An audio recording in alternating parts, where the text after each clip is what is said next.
நீ எப்படி இருந்தாலும் ஒரு முறை ஒரே ஒரு பாட்டு, திருப்புகள் தெரிய வேண்டாம், திருவருப்பா தெரிய வேண்டாம், பிள்ளைத்தமிழ் தெரிய வேண்டாம், இந்த ஒரு பாட்டு தெரிந்தா போதும். உருவாய் அருவாய் உளதாய் இளதாய் மறுவாய் மலராய் மணியாய் ஒளியாய் கருவாய் உயிராய் கதியாய் விதியாய் குருவாய் வருவாய் அருள்வாய் குகனே. காஞ்சி மகா பெரியவர்கிட்ட போய் ஒருத்தர் கேட்டார், எனக்கு வருமானமே இல்ல சாமி, என்ன பண்றதுனார். ஒரு பேப்பர்ல இந்த பாட்டை எழுதி கொடுத்தார், வருமானம் வரும். என்னங்க இந்த பாட்டை எழுதுனா வருமானம் வருமா? டே அதுலயே இருக்குதா பாடுறா அப்படின்னார். குருவாய் வருவாய், வருவாய்னா என்ன? ரெவென்யூ. ரெவென்யூ துறைக்கு பேர் என்ன? வருவாய் துறைன்னு பேரு.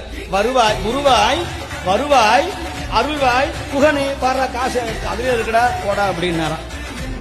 அந்த மாதிரி இந்த வேலை வச்சு வழிபாடு செய்ய வைக்கணுங்கிறது முருகனுடைய எங்களுடைய உத்தரவு.